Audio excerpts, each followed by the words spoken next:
bendiga. Siempre mi problema son los púlpitos. Hace unos años atrás estaba predicando en Brasil y el pastor de esa iglesia le gustaba trabajar con madera, era carpintero. Él mide 2,11 metros y hizo el púlpito a la medida de él. Ahora, imagínese yo atrás de ese púlpito de un pastor de 2,11 metros. Lógicamente que nunca pude predicar detrás de ese púlpito, porque ni la pelada se podía ver, así que entonces cada tanto salía para el costado para que puedan verme. Muy bien, hermanos, es un placer estar y realmente somos una generación muy bendecida, y la razón por la cual somos muy bendecida, porque nosotros somos testigos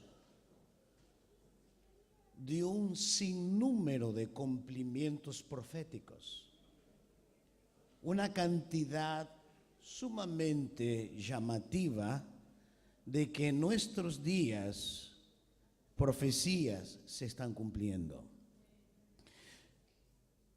Me he tomado el tiempo hace unos meses atrás a volver a rever algo de las profecías.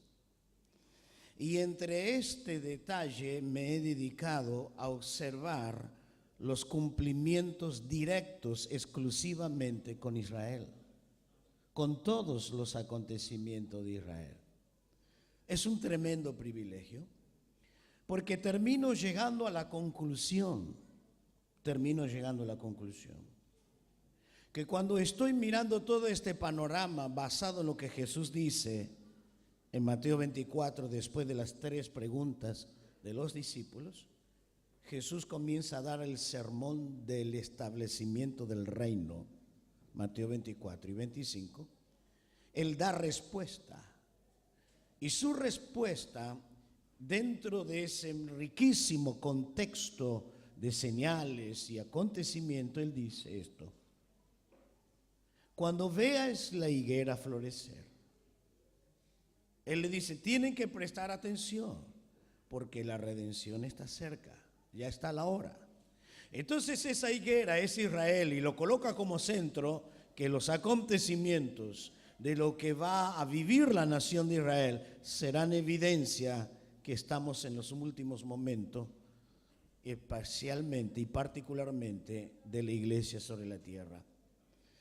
¿Y a qué quiero remitirme nada más? Porque no va a ser nuestro tema esta mañana, pero quiero remitirme a esto, que exactamente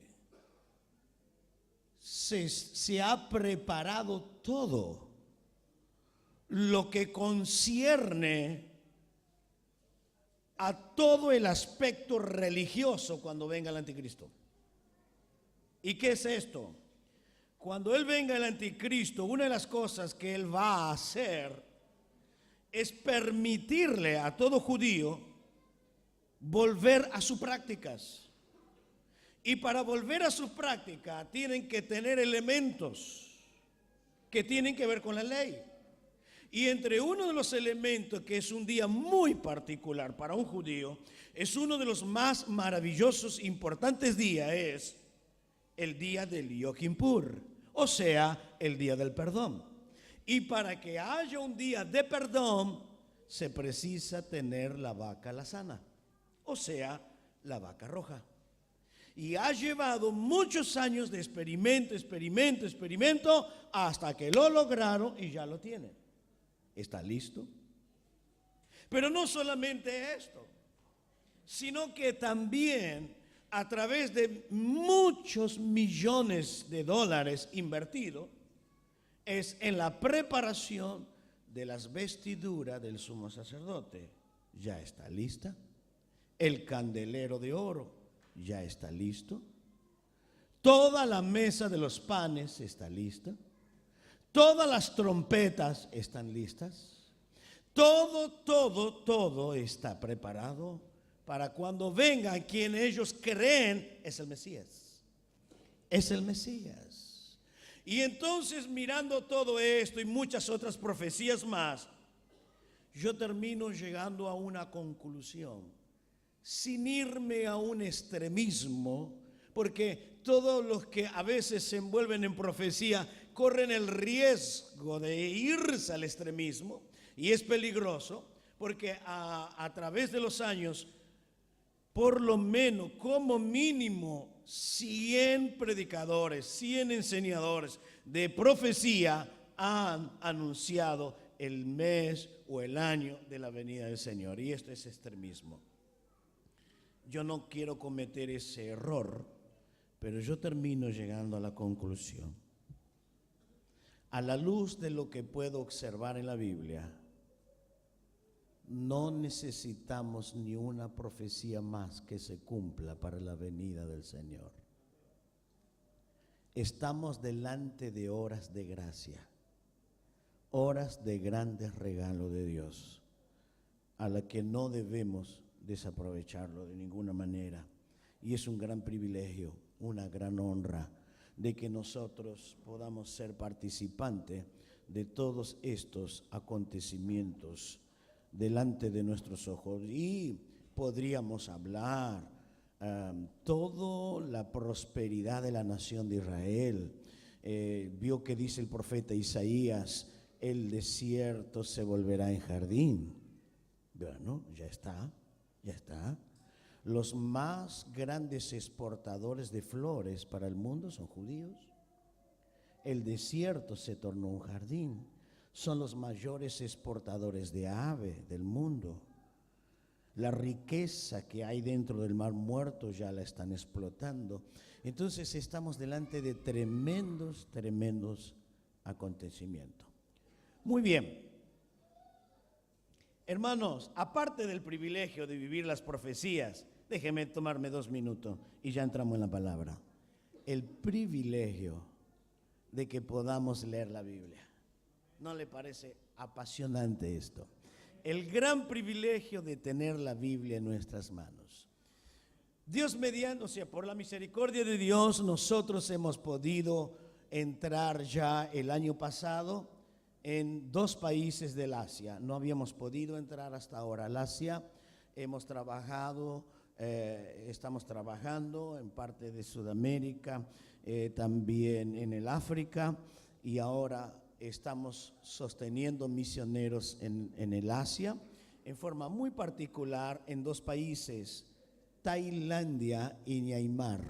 Son 2 países que están juntos.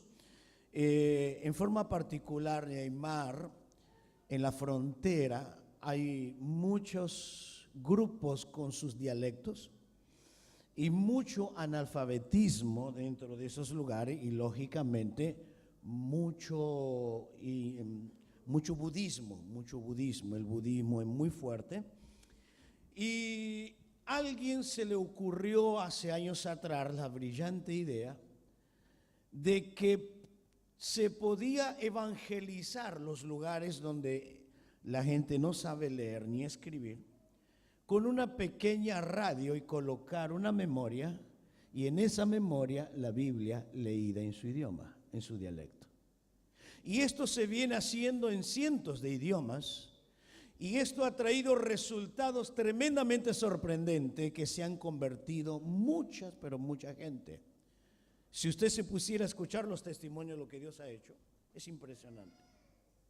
Pero también se ha podido entrar en un lugar de personas refugiadas, consecuencia de la guerra, que han quedado mutiladas, han quedado sin brazos, algunos están ciegos, etc.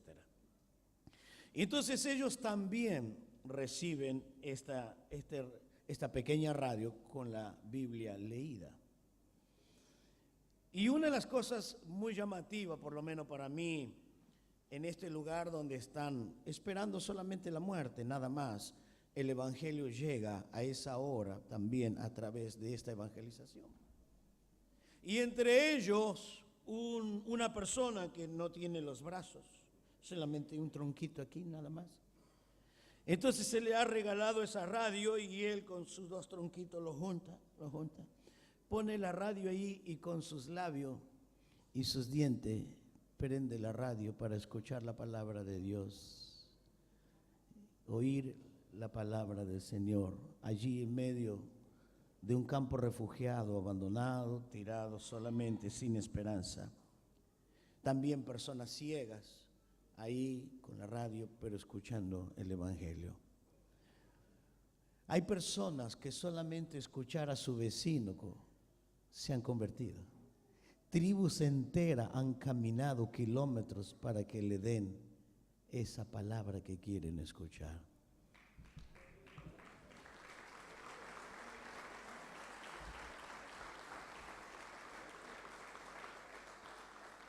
¿No le parece a usted maravilloso que podamos tener tanta posibilidad nosotros? Yo le contaba al pastor, estamos trabajando también en la tribu Cayapó, en el Amazonas de Brasil. Por la gracia de Dios, hace 2 años atrás hemos podido terminar de imprimir los Nuevos Testamentos en su idioma. Y la misionera le dijo, solamente van a recibir el Nuevo Testamento los que aprendan 30 versículos de memoria.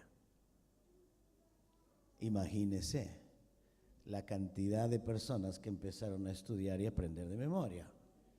Y mi esposa estaba ahí justo cuando se hizo la primera entrega de Biblia o del Nuevo Testamento. Y se paró una mujer de más de 70 años y empezó a decir 1 versículo, 2 versículos, 10 versículos, 20 versículos, 50, 60, 70 versículos de memoria porque quería tener el Nuevo Testamento.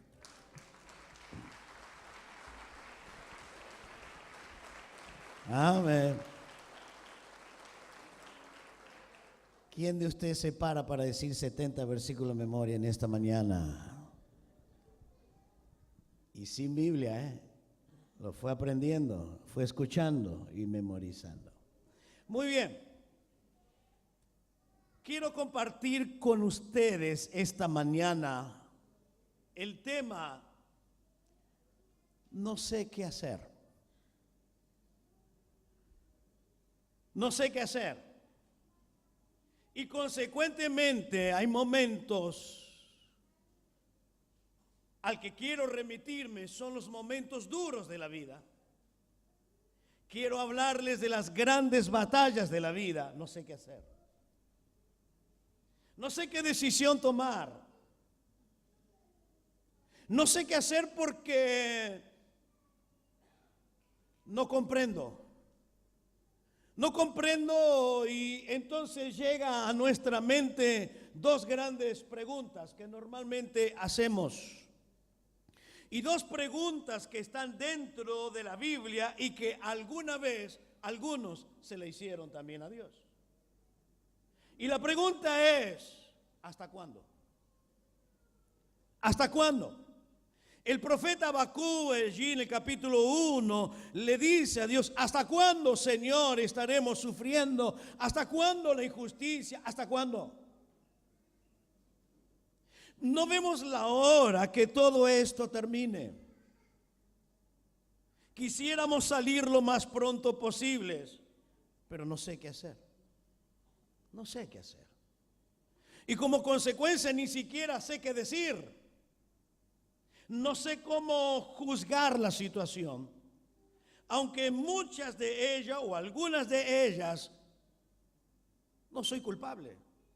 Hay situaciones que vinieron inesperadamente y no soy culpable. Son circunstancias externas a la cual no la hemos provocado. Vinieron por circunstancias. Y voy a seguir con esta introducción, pero dentro de esta introducción le coloco estas 2 preguntas, ¿hasta cuándo? Y quiero que usted vea esa pregunta, no en el profeta Habacuc, yo lo mencioné, pero quiero que usted mire en su Biblia, en el Salmo 13. Salmos 13. Seguimos con la introducción. porque lo que yo voy a tratar de transmitirle a usted en esta mañana humildemente, y lo digo con todo mi corazón, lo que quiero transmitirle a usted en esta mañana humildemente, ¿qué debo hacer en esas horas? Yo ahora no sé qué hacer, pero yo voy a tratar en esta mañana de darle por lo menos 3 consejos. ¿Qué hacemos? ¿Qué debemos hacer? Este tema lo he elaborado, realmente me ha tomado aún de madrugadas. Creo que fue una administración de Dios y son experiencias que a todos nos tocan en algún momento, y entonces Dios trata. Y yo no voy a poder tocar más, son más respuestas, son más consejos, pero por lo menos voy a dejarles 3. En el Salmo 13, quiero que usted note el detalle de estos 2 primeros versículos. ¿Y qué es lo que se destaca en estos 2 primeros versículos? Usted no va a necesitar ser un gran lector, un gran analista. Simplemente ya resalta. ¿Y qué es lo que resalta? ¿Hasta cuándo, Jehová, me olvidarás para siempre? ¿Hasta cuándo esconderás tu rostro de mí? ¿Hasta cuándo pondré consejo en mi alma? Con tristeza en mi corazón cada día. ¿Hasta cuándo será enaltecido mi enemigo sobre mí? El salmista tenía un interrogante ante Dios, y en ese interrogante, Señor, ¿hasta cuándo? Pero usted tiene que observarlo, yo no le voy a explicar. Vuelva a tomarse el tiempo para leer estos 2 versículos, las diferentes 4 preguntas. ¿Hasta cuándo? La pregunta es ¿hasta cuándo? Pero hay 4 cosas que él está reclamando a Dios. Y esas 4 cosas tienen que ver con su estado momentáneo.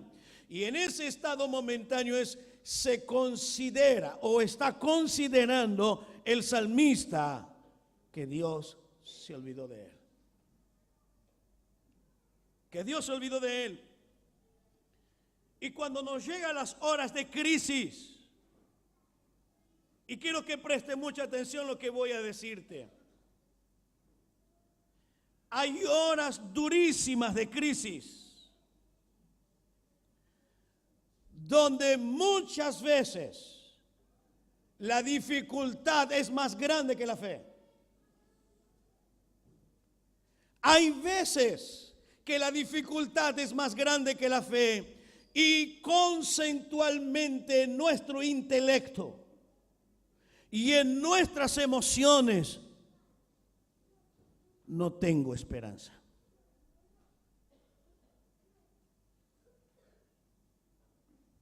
Hay veces que parece que es tan grande la presión del problema, el resultado del médico, la crisis económica, la batalla espiritual en el ministerio, la situación en la familia, donde oro, pero no tengo fe, o no tengo la fe suficiente para que pueda sobreponerme a esta situación. Y entonces ahí donde viene ese concepto o ese pensamiento: no voy a poder salir. En esta hora Dios me ha dejado. Pero también viene la otra pregunta.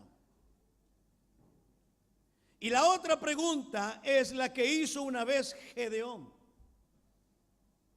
Cuando viene el ángel y dice: varón esforzado y valiente, el Señor es contigo. Y Gedeón dice: si Dios es con nosotros, ¿por qué nos sobrevino todo esto? ¿Por qué? Entonces las 2 preguntas: ¿hasta cuándo y por qué? Continuamente nos preguntamos ¿hasta cuándo? ¿Por qué? Porque dentro de nuestro conocimiento o nuestra manera de juzgar la situación, creemos que lo que estamos pasando no tiene sentido. no tiene sentido. No tiene ningún propósito de sufrir tanto. Es una situación que no me va a llevar a nada. Pero quiero mencionarte, y perdóneme mi extensa introducción. Quiero mencionarte 3 personajes de la Biblia. Y que los 3 pasaron por grandísimas dificultades. Y que estos 3 tuvieron que confrontar dolores muy profundos y probablemente mucho más que cualquiera de nosotros. Y no tengo absolutamente duda de que ellos no estaban entendiendo absolutamente nada. No estaban entendiendo y probablemente, es casi seguro, no sabía a dónde terminaría esto. Como muchos de nosotros no sabemos dónde va a terminar.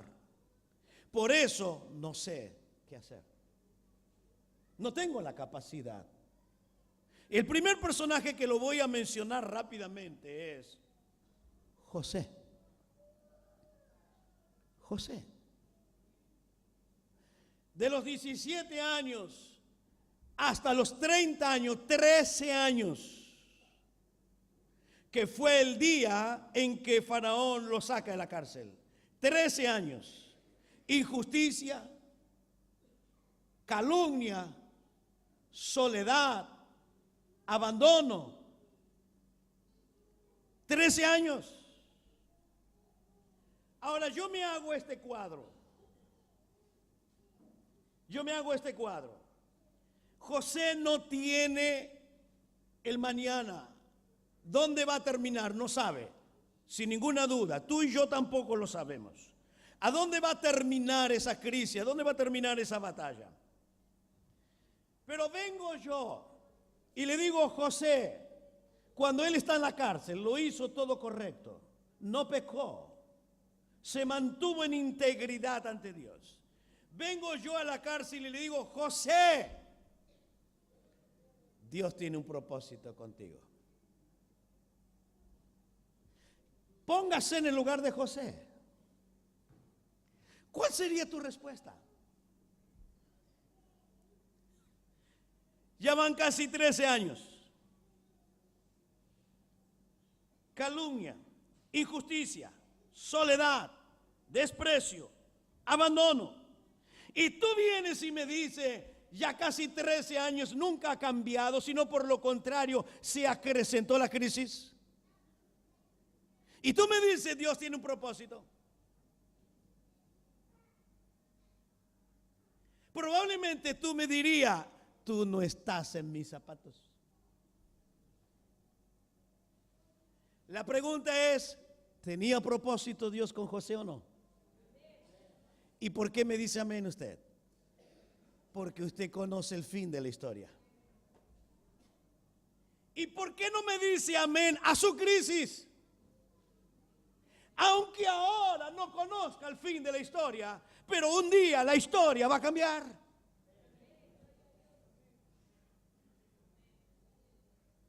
Se da cuenta que en esas horas de crisis no sé qué hacer, no sé qué decir. Por eso yo lo he titulado, no sé qué hacer. No sé.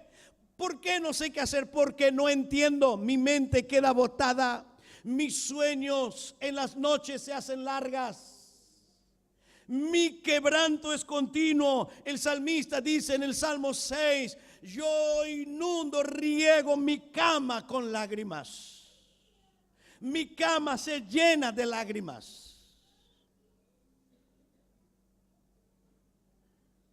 Pero me encuentro con un segundo personaje. Una segunda persona que tomaríamos la misma regla. Ruth, la nuera de Noemí. Primero se muere el suegro. Bueno, no mucho, tal vez para algunos, pero para algunos será una alegría. Pero bueno, se le muere el suegro. Luego se le muere el esposo. Luego viene el hambre.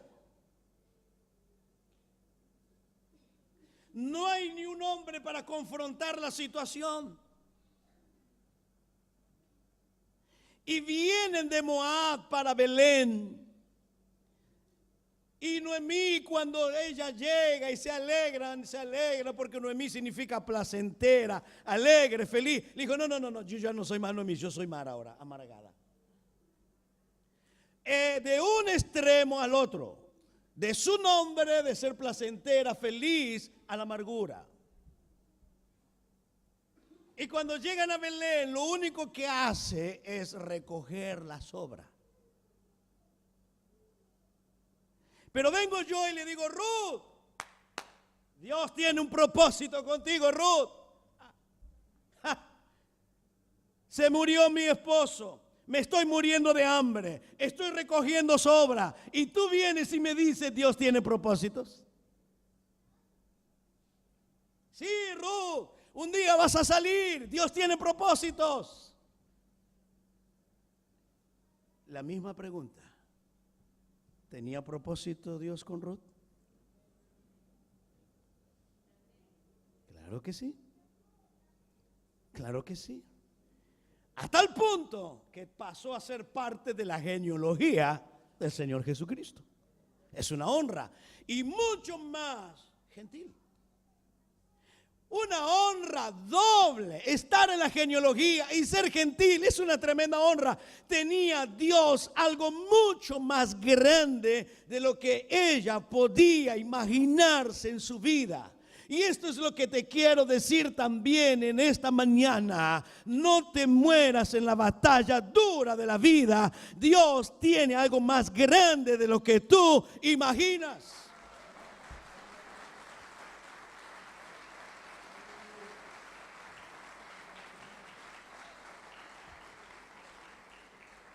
Yo te comprendo, pero no te juzgo, pero tampoco lo tome como una actitud de vida que en estos momentos la fe sucumbe. Y por eso decía hace unos instantes, la fe queda pequeña ante la crisis y parece que la crisis es más grande que la fe.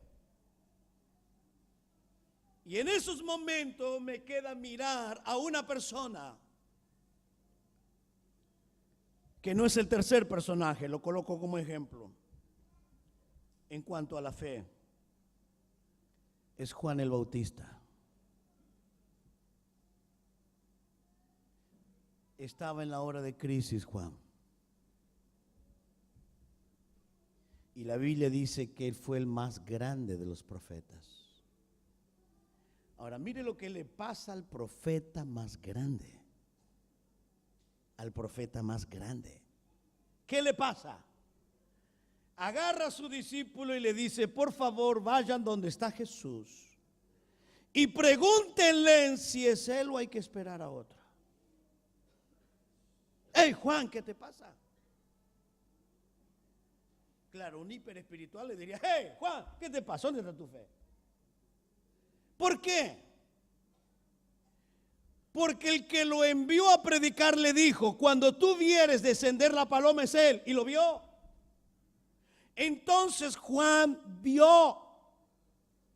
Juan tuvo la confirmación de la revelación del Padre. Juan habló con él en el río y le dice, tú vienes a mí si yo necesito que tú me bautices. Él habló con él, lo reconoció, vio, reconoció y tercero, y predicó de él. Y dice, de él yo hablaba, es él los va a bautizar con el fuego. No solamente vio, dialogó y predicó de él. Y él dice, yo solamente soy el amigo. Es interesante. Él toma un ejemplo matrimonial de aquellos días, el amigo del novio. Ahora está en crisis. Sabe que sus días, creo que sí, estaban llegando a su fin. ¿Esperamos a otro? Entonces, aquellos que a veces andamos bien y creemos que nunca vamos a tener crisis, le decimos: Juan, ¿dónde está lo que predicaste? ¿Y las señales que viste, qué haces? ¿No viste milagros? ¿No has visto milagro tú? ¿No has predicado? Pero esto no te asegura que mañana sucumba. Sucumbió. ¿Qué le parece? A veces la fe será duramente sacudida. No sé qué hacer, pero ni siquiera me queda en claro, pero fin, ¿eres o no eres? Pero ¿cuál es el problema? La crisis. Cuando la crisis va más allá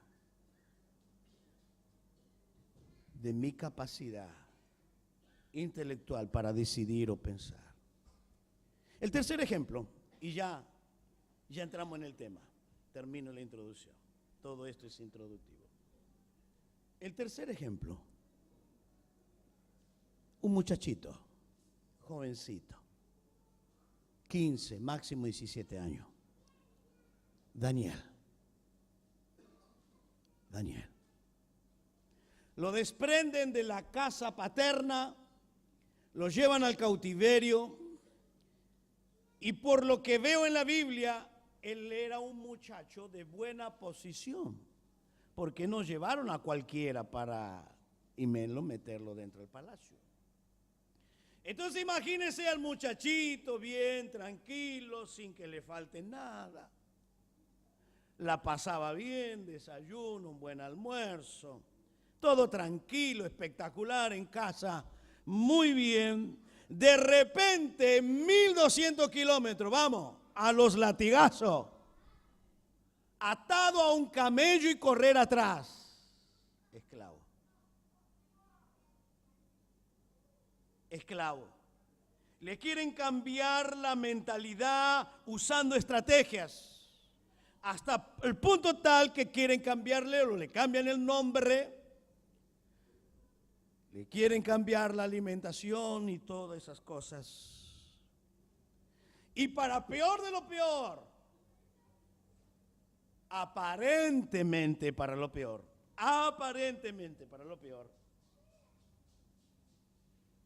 tiene un sueño el rey y no hay quien se lo interprete. Entonces el rey los va a matar a todos. Entonces, lejos de la familia, totalmente abandonado, esclavo, ahora está en riesgo su vida. Y seguimos con la misma fórmula. Y le digo: Daniel, Dios tiene un propósito contigo. ¿Qué? Si mañana nos van a matar a todos, ¿qué propósito? Mañana viene la sentencia, mañana viene la gran masacre. ¿Qué me dices? Dios tiene propósito. Me quedan horas.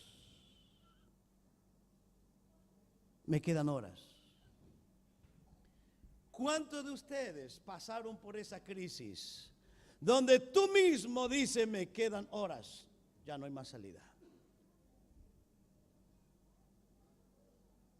No hay más salida.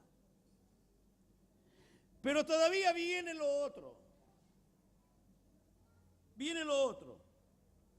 Y lo otro es Elías.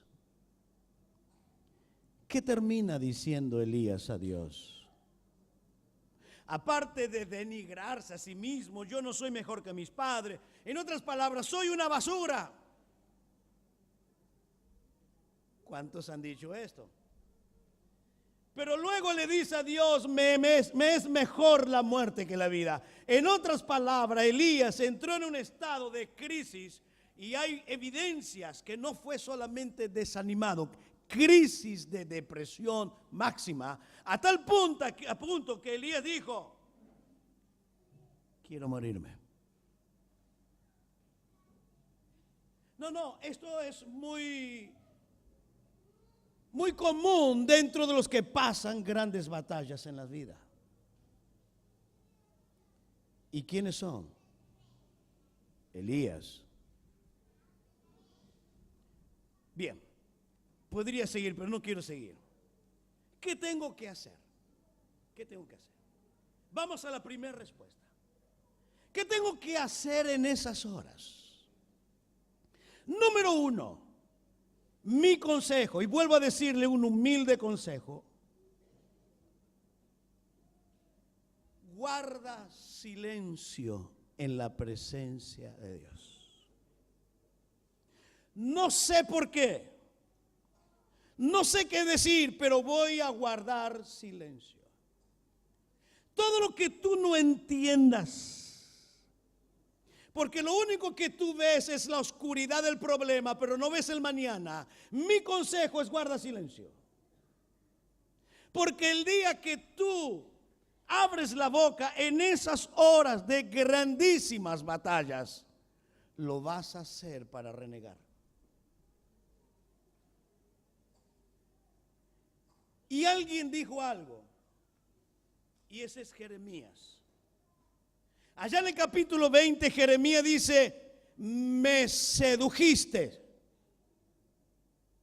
Y esa palabra en hebreo, cuando la usó Jeremías, me sedujiste, Jeremías quiere decir: me has engañado, Señor. Creo que si hay alguien que usó una palabra fuerte direccionada a Dios, fue Jeremías. Y usted busque la palabra simplemente en español: seducir es hacer algo para engañarlo, para estafarlo, para llegar a un objetivo ambicioso personal. Entonces Jeremías le dice: me has seducido, me engañaste, estás queriendo llegar a un propósito, no has sido sincero conmigo. Se siente defraudado por Dios. En esas horas, guarda silencio. Porque en ese mismo relato que estoy mencionando de Jeremías 20, él dice: maldito el día que nací. ¿Para qué nací? ¿Por qué? ¿Por qué no fue el vientre de mi madre mi sepultura? Maldice. ¿Cuántos de ustedes han dicho: toda mi vida ha sido un dolor, toda mi vida ha sido angustia, nunca he sido feliz? Aún muchos lo dicen siendo cristiano. Pero ¿qué tienes que hacer? Guarda silencio. Abre tu Biblia en el libro de Job.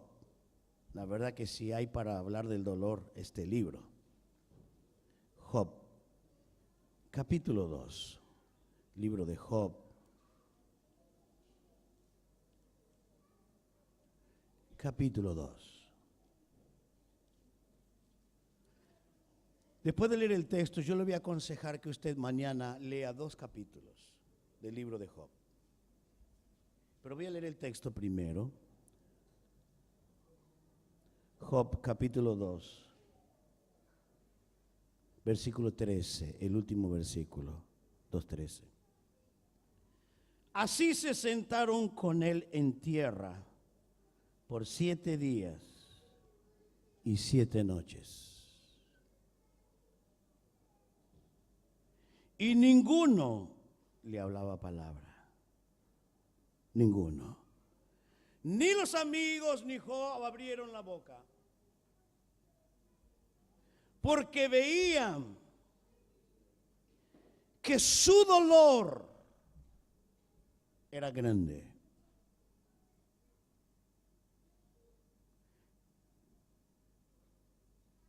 Al transcurrir los años de la vida y del ministerio, yo creo más firmemente en el Señor. Tengo más seguridad en su palabra. Confío que Dios al fin se va a glorificar en todas las batallas. Pero veo que aún Dios permite que nuestros corazones se quiebren en lo profundo del dolor por las circunstancias. Y algunas veces esto no es por carencia de espiritualidad, sino por el dolor de la situación. Y esto le pasó al mismo Señor Jesús Él dijo, mi alma está grandemente angustiada. Quédense conmigo y velen. ¿Quién de nosotros se liberará de la angustia? Ninguno. Aunque tengas fe. El Señor le está diciendo, yo tengo un gran dolor hasta llegar a la muerte. Es un proceso que tengo que vivir. Escuche, tengo un proceso de aquí hasta la muerte. Es muy duro, es muy dramático. Me quebranta mucho y le pidió, por favor, oren conmigo. El Señor Jesús.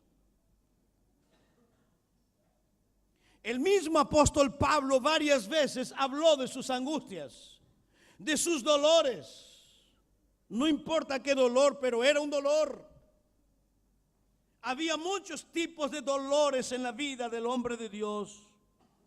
Entonces termino llegando a la conclusión, vamos a pasar, tenemos que pasar, hay razón por qué pasarla, hay razón por qué pasarla. Pero por favor, no te equivoques en el mensaje triunfalista de nuestros días.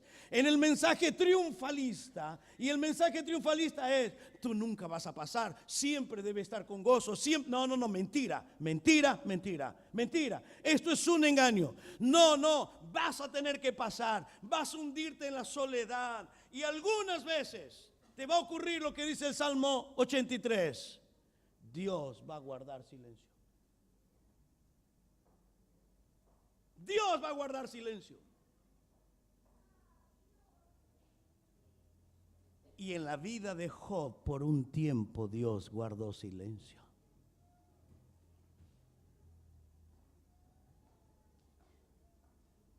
Dios guarda silencio aún en el Getsemaní. Dios guardó silencio.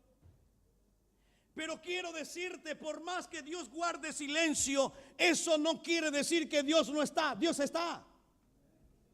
El silencio de Dios no descalifica la presencia. La presencia está, pero tengo que pasarlo. El mismo salmista dice en un momento, ¿quién me diese alas? Creo que es el Salmo 55. Y huiría de este viento borrascoso, y dice, moraría en el desierto. Quiero irme lejos, desaparecer y irme a la soledad del desierto. ¿Quién no pensó esto? ¿Quién no pensó esto? Pero ¿qué tengo que hacer? Guarda silencio. El salmista dice, guarda silencio ante Jehová y espera en él, y él hará. ¿No entiendes? ¿No entiendes lo que estás pasando? No culpes, no reniegues, no denigres, no culpes a nadie. No reniegues de la situación. Si eres cristiano, no vas a terminar ahí. No reniegues. Detrás de esta nube oscura brilla el sol de la gran victoria del mañana. Dios está tratando con tu carácter. Dios te va a enseñar a creer y depender de Él. Porque en estas horas Dios va a trabajar en tu carácter. En estas horas Dios te va a enseñar lo que es fe. En estas horas Dios te va a enseñar lo que es firmeza.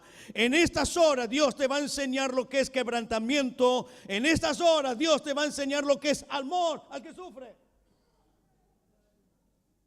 Tienes que pasarlo, tenemos que pasarlo. Pero quiero decirte algo más. No todos los que vienen a la iglesia, por más que sea un culto festivo, podrán alegrarse. O sea, yo le digo, alégrese, sonría. Pero este hombre perdió su hijo hace unos días atrás. No tiene trabajo, no tiene dónde vivir. Y yo le digo, alégrese. ¿Cómo? ¿Cómo? Si tengo el dolor de la pérdida de un hijo, no tengo para dar un plato de comida a mi familia. He venido porque quiero una respuesta de Dios. No siempre nos vamos a alegrar. Venimos para alegrarnos, pero venimos para recibir una respuesta de Dios, un consuelo, una dirección correcta de Dios. Y esto Dios lo va a hacer por medio de la iglesia, por medio de nosotros. Alabado sea Dios por esto. Mis queridos, no todas las veces alegría, no todas las veces júbilo y salto, a veces quebranto, lágrimas y derramarnos en la presencia de Dios. Por eso entendamos, el culto tiene dos grandes fases, la alegría y el júbilo, pero también la ministración de los quebrantados de Dios, la ministración para hablarle a los que sufren. Entonces tú vas a tener dos grupos de gente en los cultos: los que tienen alegría y los que pueden saltar de júbilo, pero los que no tienen fuerza ni para levantar las manos. Pero estos dos vienen a buscar a Dios. ¿Lo entiendes? Me costó mucho entenderlo, pero Dios te permite que lo pases para entenderlo. Y tienes que entenderlo. Tenemos que entenderlo. Mire, yo vengo y le digo, Juan el Bautista, dale, salta en la cárcel, dale, que está lindo esto, Sos un tremendo predicador, eres el gran profeta. Y sos el último, no viene más nadie después de ti, Sos el más grande. Juan, tú tuviste el privilegio que ninguno tuvo. ¿Y cuál es? Dios te llenó del Espíritu Santo del vientre de tu madre. Sos el mejor, dale, alégrate. No puedo. No estoy hablando un mensaje derrotista, por favor. Estoy hablando de una realidad que nos toca en alguna hora de la vida. Y por eso quiero que te grabe. Yo te dije, no te acostumbres a estar en un estado de tristeza, de amargura y de lamento. Entonces, ¿qué es lo que tengo que hacer en esas horas? Simplemente no entiendo y guardo silencio. No entiendo. Entonces en esas horas no sé ni qué pedirle, porque no entiendo. Entonces no sé, Señor, yo no sé qué pedirte. Pero voy de rodillas y me pongo delante de Dios y yo callo. Y en algunos momentos Dios te ministra. Y cuando llega la hora, Dios te dirige.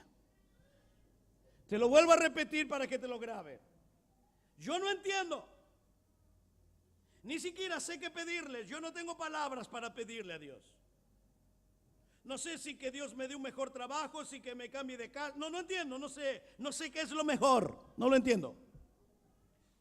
Entonces, como no lo entiendo, no sé qué pedirle, pero voy de rodillas y quedo en silencio ante Dios y ya no hablo yo callo y Dios me ministra.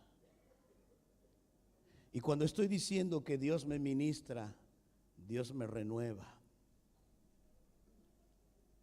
Dios me fortalece, pero todavía no me libera. No es el tiempo. Entonces nuevamente recibo fuerza para seguir. No sigo entendiendo, pero me renuevo. ¿O usted cree que todos los que predicamos la estamos pasando re bomba? ¿Usted cree que los que predicamos nos quieren todo en la iglesia? Nos aman todos los hermanos en la iglesia. Y todos los hermanos hablan re bien de nosotros. Están chocho con nosotros. Y nos desean las más múltiples bendiciones del cielo. Y hasta tanta es la bendición que nos desean, que desean que estemos pronto con el Señor.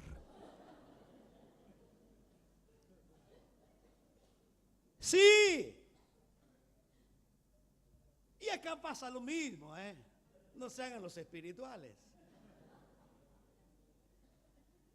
Acá habrá también esos. Pero hay que pasarla.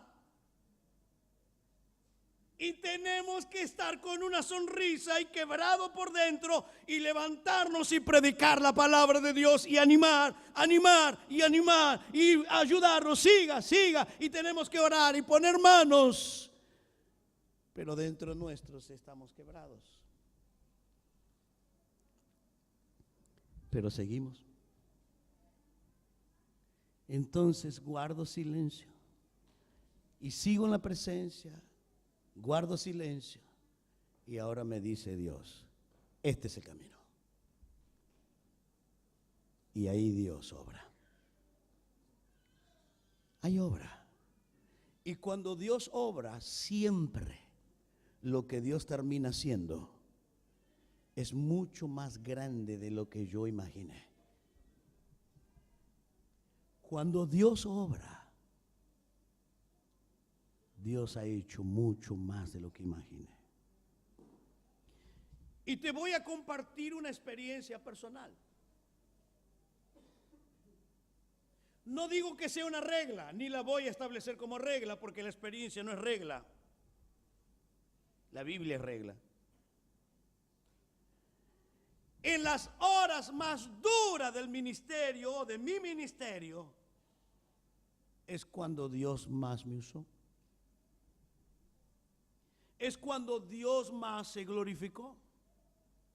En las horas más quebrantadas del dolor, de situaciones tremendamente durísimas, es cuando más fluyó la bendición, la administración y la gracia de Dios. ¿Usted cree que esto puede ser real?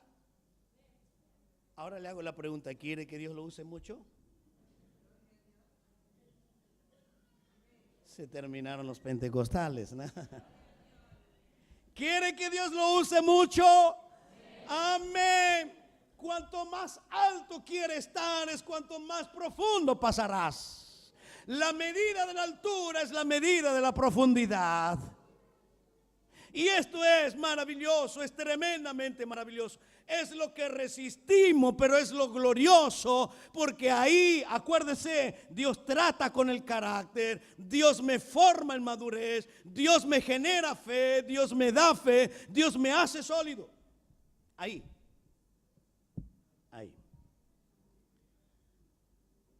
Segundo, no quiero extenderme. Segundo, ¿qué tengo que hacer? Primero guardo silencio y acuérdese, en el silencio voy, me derramo, estoy ahí, dejo que Dios me ministre y en un momento dado Dios va a romper todo esto, va a abrir el camino y va a darme la salida. Mire, antes de entrar en el segundo, viene a mi memoria un pasaje, Vaya a Filipenses, por favor, capítulo 1.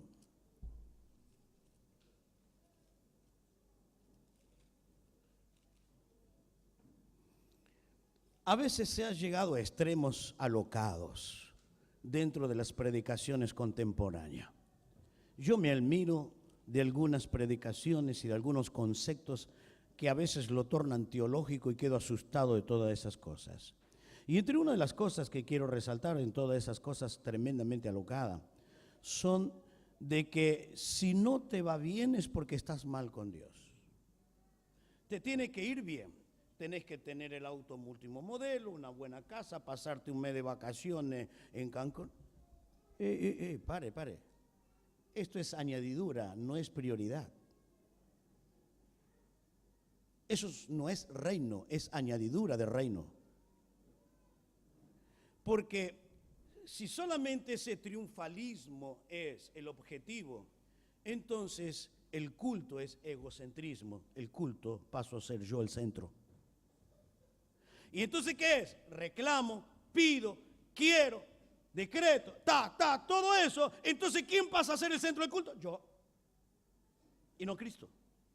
Entonces perdemos la visión objetiva de la glorificación al Señor la edificación entre los santos y la salvación de las almas. Tres bases fundamentales en un culto: glorificar a Dios, edificarnos mutuamente y la salvación de las almas. Pero nunca es el ser humano el centro. Y cuando yo solamente centralizo mi predicación y todo esto en el ego humano, entonces Cristo tiene que darme, y hasta veo el extremo malísimo, reclame. Yo hasta ahora reclamé al que me falló, al que no cumplió. Solamente se le reclama al que falla. Entonces cuando yo te estoy diciendo reclamar, le estoy diciendo te falló. Hasta ahora, algunos años tengo en el camino, no me falló. Hasta ahora no me falló. Filipenses 1, capítulo 1. Quiero que sepáis,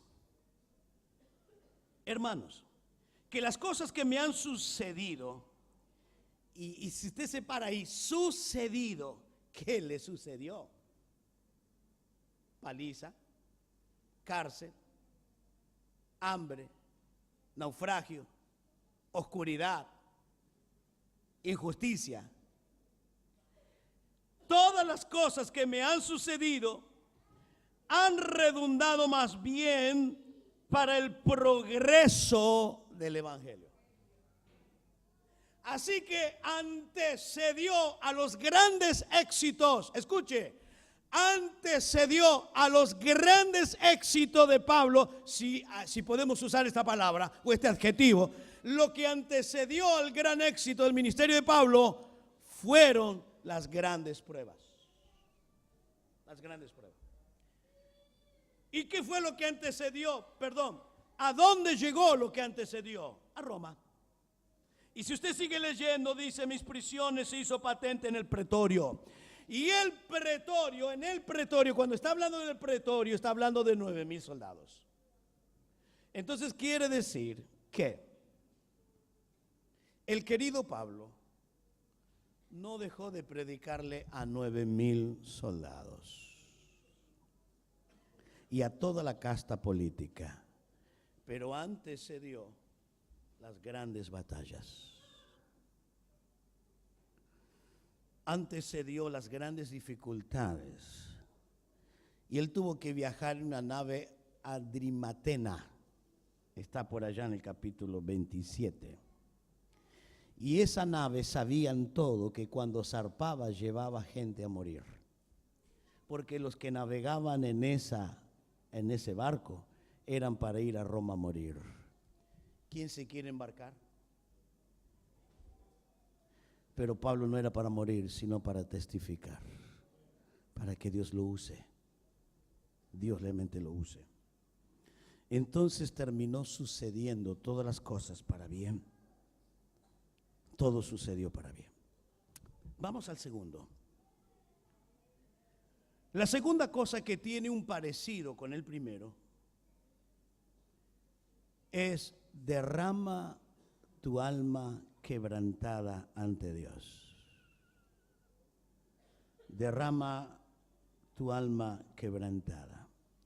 No voy a leer el texto, pero te lo voy a dar. 1 Samuel capítulo 1, capítulo 1, del versículo 9 al versículo 15. ¿Qué tenemos ahí en esos versículos? En esos versículos tenemos a Ana, una mujer doblemente humillada. Primero, por no tener hijo, y segundo, no tener un varón. Entonces, ¿cuál era el concepto judío por todos los tiempos? ¿Cuál era el concepto judío?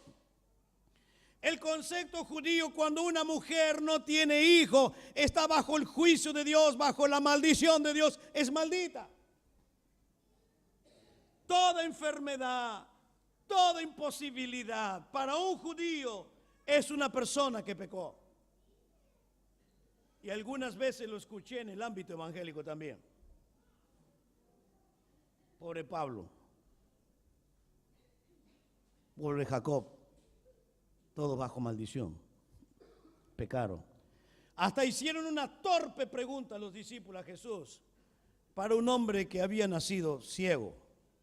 Y la torpe pregunta que le hicieron a Jesús, le dijeron: ¿quién pecó, este o sus padres, para que naciera ciego? Mire la pregunta torpe. ¿Quién pecó, este, para ser ciego, para que naciera ciego? Pero ¿cómo pecó si había nacido ciego? ¿Quién pecó, este o sus padres, para nacer ciego si nació ciego? Para el judío era muy normal. Entonces Ana estaba humillada totalmente. Pasó el desprecio, la humillación. ¿Y a dónde iban? ¿A dónde fueron? ¿A dónde fueron? ¿Con quién estaba? ¿Pero qué día era? ¿Qué tiempo especial era? Era una fiesta, era la alegría. Pero Ana no estaba alegre. Era una fiesta de gozo. Todas las fiestas que Dios estableció son fiestas de gratitud, de alegría, de darle gracias por la respuesta. Pero Ana no estaba alegre. Entonces cuando Elí la mira, le dice: digiere tu vino de una vez. No, soy una mujer ebria. No, soy una mujer atribulada. Y le dice algo interesante a Ana: he derramado mi corazón delante de Dios. Mi segundo consejo: derrámese. ¿Qué quiere decir derramar? Ser sincero ante Dios. Y si no tienes fuerza, dile: no tengo fuerzas. Mi fe no da, dile: ayúdame, como aquel padre ayuda mi incredulidad. Derrámate: tengo dolor, tengo angustia. Señor, no puedo más, socórreme. Esto es derramar. Derramar es colocar toda mi realidad delante de Dios. Derramar es poner delante de Dios lo que yo soy. Y todo esto también, hermano, todo esto me ha llamado poderosamente la atención en un estudio paralelo a esto. Y en un estudio paralelo es una de las cosas muy peligrosas para mí, que es la hipocresía. Y la hipocresía es tratar de mostrar lo que no soy. Y la primera vez que vemos la hipocresía en la Biblia, o sea, en la iglesia, es en Hechos capítulo 5. Y en Hechos capítulo 5 la hipocresía es de Ananías y Zafira. Querían mostrar lo que no era realidad y estaban mostrando lo que no fue. Entonces querían aparentar que eran grandes hermanos generosos y que estaban dando todo lo que ellos vendieron de la casa. La hipocresía, mostrar lo que no era. Y el pecado de hipocresía se pagó con la vida.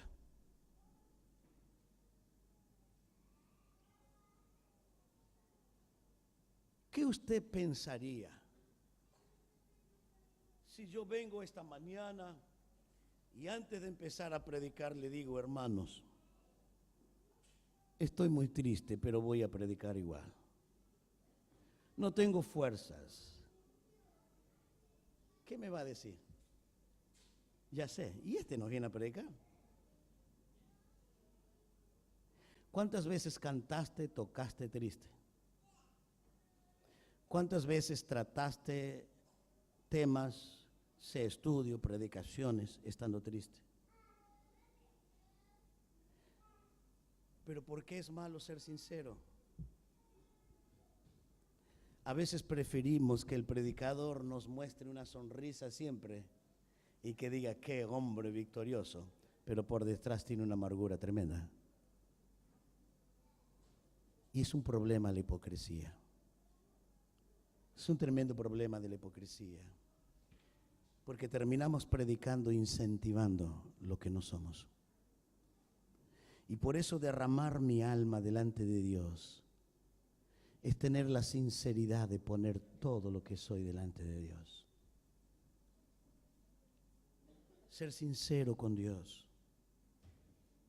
Aunque Dios lo sabe, sin ninguna duda. Pero qué bueno es ser sincero con Dios y con nosotros mismos. Pero escúchenme. ¿Valió la pena la sinceridad de Ana?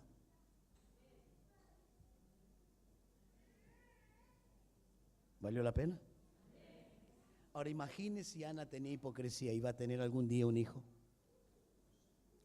¿Valió la pena la sinceridad de Ana? No sé cómo, pero la gran soberanía de Dios hizo que en la boca de este hombre, que no tenía discernimiento, que era un hombre ambicioso, totalmente torcido, le dice: de acá a un año vas a tener un hijo. Las cosas de Dios. ¿Y al año lo tuvo o no lo tuvo? ¿Valió la pena ese hijo o no valió la pena ese hijo? Valió la pena ese hijo porque fue el último juez y es aquel que lleva al pueblo a buscar a Dios de una manera particular, que hacía 400 años que no había esa búsqueda de Dios. Valió la pena ser sincero, vale la pena, sea sincero con Dios, derrame su alma, porque Dios te va a dar victoria.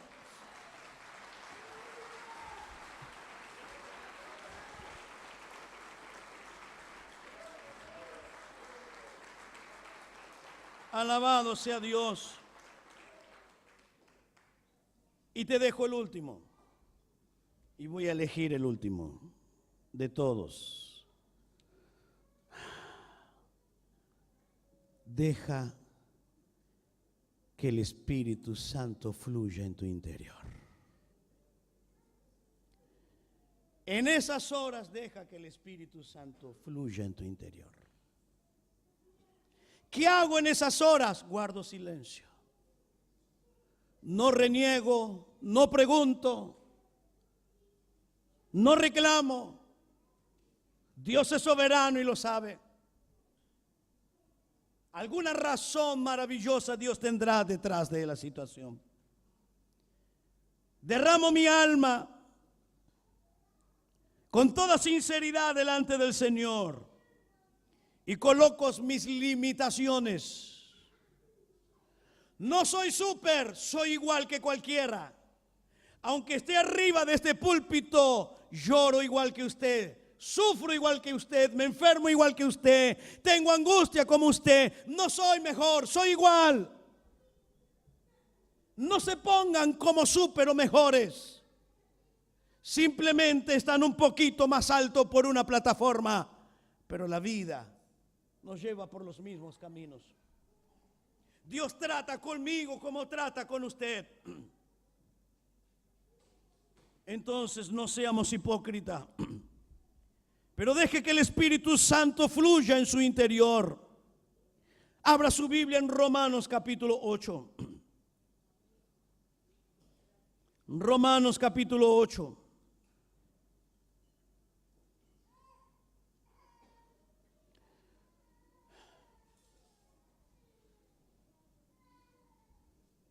Versículo 26,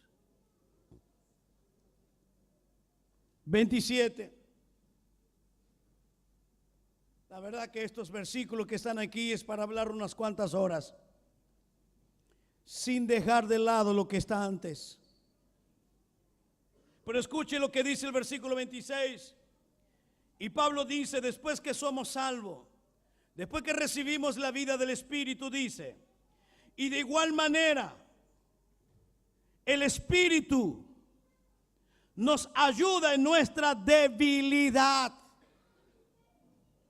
Y esa palabra debilidad no está ligada con inclinaciones de pecado. La palabra debilidad significa la fragilidad, la falta de fuerzas. Es cuando tú no tienes fuerza, el Espíritu te ayuda en las falencias de tus fuerzas. Pablo reconoce que él era débil. Y Pablo le dice a Dios, quítame el aguijón, por favor. Y Dios le dice, no te voy a quitar el aguijón. Mi poder se perfecciona en la debilidad. Entonces Pablo dice, me gloriaré igual. Entonces voy a cargarlo esto, voy a cargarlo, pero entonces me voy a gloriar. Yo sé que la debilidad me llevará a una dependencia continua de Dios. No sé si entiende esta conjugación. Lo que Pablo está enseñando, no, estoy mencionando 2 Corintios 10, cuando estoy diciendo, Pablo dice que me gloriaré en la debilidad. Él está diciendo, mis limitaciones va a llevarme a depender continuamente de Dios. Porque yo siempre voy a tener fragilidad. Lo peor que puede ocurrirnos de creernos que somos fuertes. Entonces Pablo dice, bueno, voy a tener que depender de Dios siempre.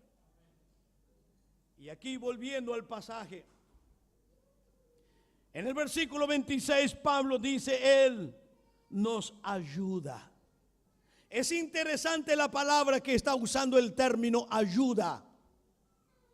Y esa palabra ayuda es sinónimo de paracletos, o sea, abogado, el que viene a defender la causa. Entonces Pablo dice en este versículo, en esas horas el Espíritu viene a defender nuestra causa. Yo no puedo, no sé para dónde tomar, pero el Espíritu Santo viene a defender mi causa. ¿Qué hemos de pedir? Como conviene. En la introducción le dije, no entiendo, pero no sé qué orar. Si no entiendo lo que me pasa, no lo comprendo, entonces no sé qué pedirle. Entonces ahora Pablo dice que el Espíritu va a ayudarme a que ore correctamente. Pero el Espíritu mismo intercede por nosotros con gemidos.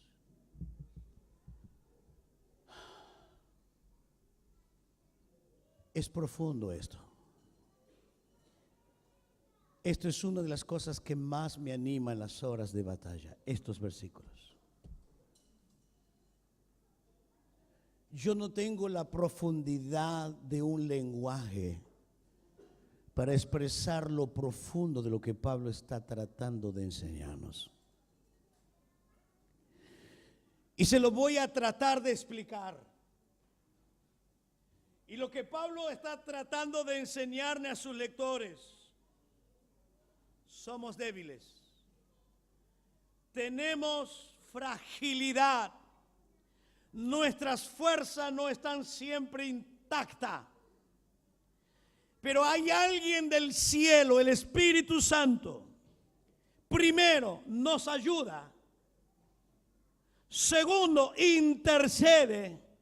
Pero en ese interceder, Él da un detalle, con gemidos. Y aquí me cuesta entender porque es tremendamente profundo. Y ese gemido quiere decir, el Espíritu está agonizando en el cielo a mi favor. Esos gemidos es una agonía del Espíritu. Es exactamente, esa persona está agonizando, es que está dando sus últimos suspiros. Y esto es lo que Pablo usa: el Espíritu está derramando hasta la última fuerza eterna por mí. No trate de entenderlo en profundidad, trate de entender el concepto. Entonces, en esas horas, ¿qué pasa? Grabátelo. No estás solo. No estás sola. El Espíritu está en el trono. El trono está en el trono, está en el trono, está en el trono. Está en el trono por ti. Y tú que has venido con una gran batalla, una gran carga, atravesando tal vez meses o años, te quiero decir, Él está en el trono por ti. ¿Qué tengo que hacer en esas horas? Número 1, guarda silencio. Número 2, derrámate. Número 3, deja que el Espíritu de Dios fluya. De tal manera, fluir delante en ti para estar delante del trono en favor de ti.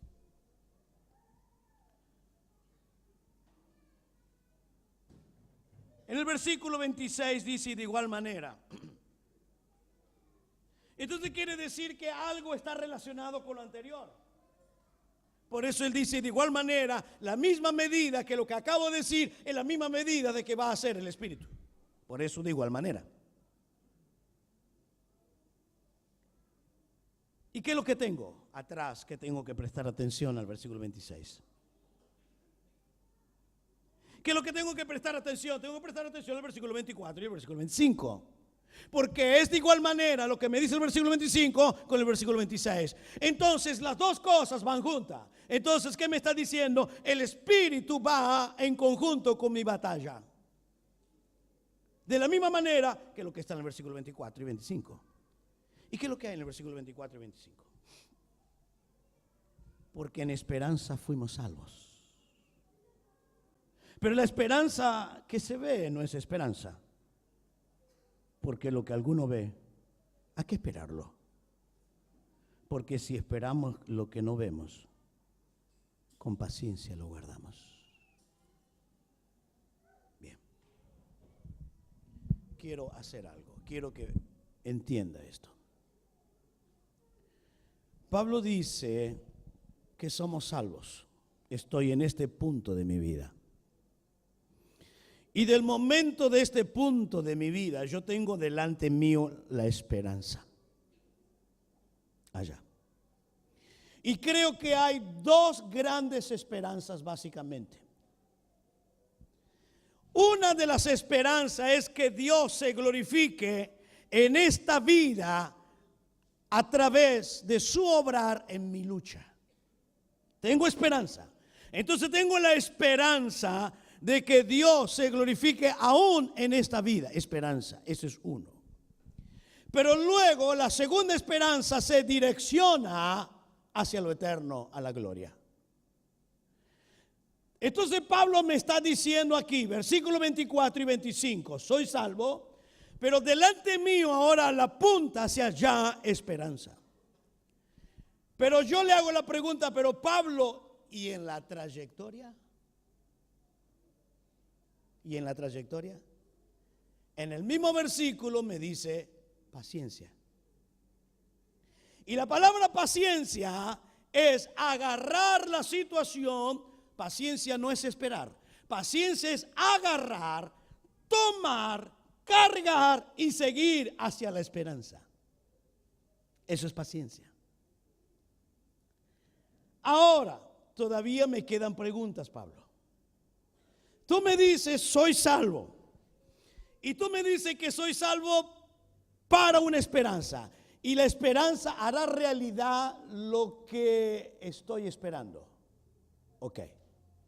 Y la única manera que yo llegue es teniendo paciencia. Pero Pablo, soy débil, no aguanto. Entonces ahí salta el versículo 26. El Espíritu te ayuda. Entonces la trayectoria se hace objetiva y la trayectoria se hace eficiente porque el Espíritu está delante del trono en tu favor. ¿No me entendieron? Lo explico de nuevo. Salvo, esperanza. Pero el problema es el hoy. ¿Cómo llego allá? Si tengo medio litro de nafta nada más para llegar 400 kilómetros. Entonces él me dice paciencia. Pero ¿cómo voy a cargar esto si esa lucha es durísima? El Espíritu te va a ayudar. El Espíritu intercede por ti. Ahora vamos al último versículo. ¿Me está entendiendo? Todo esto es por fe. ¿Tienes el Espíritu de Dios? Ok, lo tienes todo. Lo tienes todo. Llora, pero no pierda la esperanza. Por favor. Seguimos unos versículos, unos capítulos más adelante. Capítulo 15, versículo 13. Perdóneme que me estoy extendiendo. Ya cierro. Ya cierro. 15, 13 de Romanos. Mira lo que dice. Y el Dios de esperanza. Ajá. Acá no es solamente tengo esperanza. Dios por naturaleza es esperanza. Dios es esperanza. Y sigue diciendo, os llene de todo gozo y paz en el creer. Que le dije, todo esto es por fe. Para que abundéis en esperanza por el poder del Espíritu Santo. Aleluya por esto. Dos palabritas dentro del versículo. La primera palabrita que usa Pablo aquí, os llene. Esa palabra llene es pleroo. Y pleroo significa estar totalmente saturado hasta el máximo. Esa misma palabra está en Efesios 5:18. Sed llenos del Espíritu. Y cuando aparece el pleroo en la Biblia, significa estar saturado de tal manera que está bajo el control de lo que está saturado. Y la Biblia dice que cuando los discípulos cruzaban el mar de Galilea y se levantó la tormenta y estaban llenos de miedo, pleroo, el miedo los dominó. Entonces ese pleroo es lo que domina. Entonces Pablo dice aquí, el Dios de esperanza os llene, le dé hasta el máximo del gozo y la paz en creer. Él usa dos palabras muy interesantes, el gozo y la paz. Pero quiero remarcar la paz. La palabra paz, que son muchas palabras, Salem, Shalom, porque Salem viene de la palabra Jerusalén. Y Jerusalén es fundamentada en la paz, ciudad de paz. La palabra paz en el hebreo significa estar completo. No es parte, es total. Entonces, cuando yo te digo paz del Señor, te estoy diciendo que estés totalmente completo del cielo. Oiga, entonces Pablo me está diciendo, la esperanza me hace estar completo. ¿Qué te quiero decir? Te estoy tratando de explicar qué hago en esas horas. Guardo silencio, me derramo y dejo que el Espíritu fluya, y cuando fluye el Espíritu me produce una esperanza, y en esa esperanza estoy completo, no me falta nada en el proceso, aunque parezca que es terminal, no es terminal, estoy completo. La estás pasando mal, pero estás completo. Y a veces vivimos como que si fuésemos mendigos. No, estás completo, lo tienes todo, absolutamente todo. Y termina el versículo diciendo, cuando esto ocurre, la esperanza con gozo y paz, mire lo que dice, abundéis en esperanza. ¿Y qué es lo que va a producir la esperanza? Es lo que acabo de decir, es el Espíritu. Por el poder del Espíritu Santo. Entonces quiere decir que mi esperanza está fundamentada en el poder del Espíritu Santo. He tratado de explicarte lo mejor posible.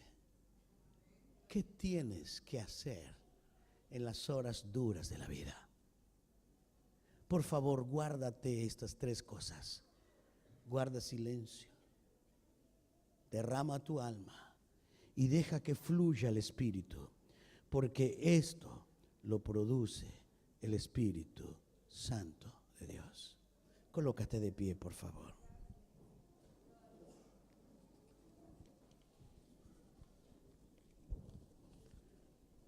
Padre amoroso, gracias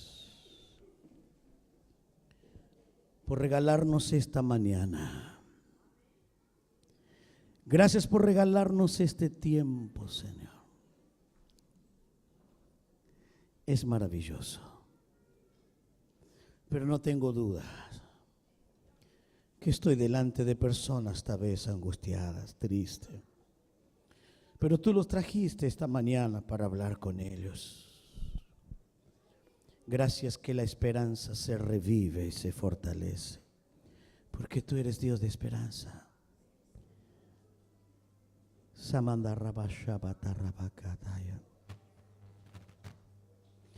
Queremos decir lo que dijo el profeta Jeremías. A pesar de estar rodeado de ruinas, escombros, muchos habían sido matados y otros llevados al cautiverio, pero él pudo decir: nuevas son cada mañana. Santo, mañana sea una nueva mañana para mi hermano. No nos vamos a librar de la crisis tal vez mañana o pasado, pero sigo caminando en esperanza. Samarrabalashiraba. Yo quiero hacer una oración rápida por aquellos que reconocen: Dios habló conmigo esta mañana, yo necesito esto. Voy a practicar esto de hoy en más por el resto de mis días. Si hay algo que yo le pido a Dios, dame una palabra que pueda predicar y que le sirva para siempre a las personas, lo lleve por el resto de sus días. Hay 1, 2 personas. Pasa, por favor, un minutito rápido. No sé cuántos, pero tú y Dios sabe. No me interesa traer multitudes, estoy para predicar solo la palabra. Y yo sé que Dios lo hace de forma clara, contundente, que no nos deja absolutamente dudas. Pero una cosa yo te pido: no te vayas si oíste a Dios hablar. No te vayas si Dios te habló en esta mañana. Simplemente quiero orar y que esto pueda ser algo que genere en ti la fe y la práctica. Si se genera la fe, se generará la práctica. Y mañana, en medio tal vez del dolor, vas a guardar silencio y te batirás delante de Dios. Y vas a creer: el Espíritu de Dios está y voy a darle lugar, porque el Espíritu va a sostener la esperanza. Gloria al Señor. No hay nadie más. Vamos a orar.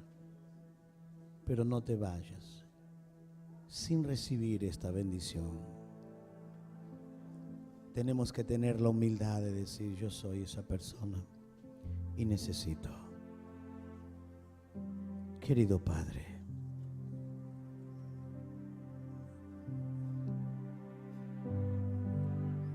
tu Espíritu reaviva en esta mañana la esperanza. Nada está terminado. Nuestras vidas están en tus manos. Nuestras vidas no están en la mano de una crisis.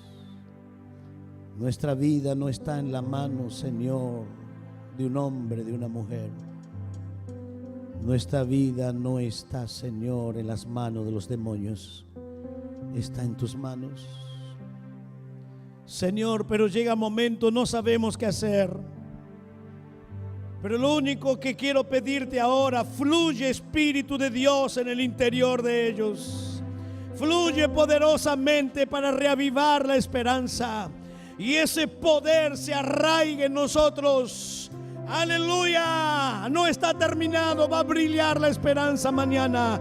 La victoria llega, el triunfo viene. Aleluya. El milagro va a ser hecho, Señor, y no terminaremos en fracaso, sino en gran victoria. Aleluya. Señor, nada está cerrado. Si tú, Señor, estás con nosotros, las puertas se abren.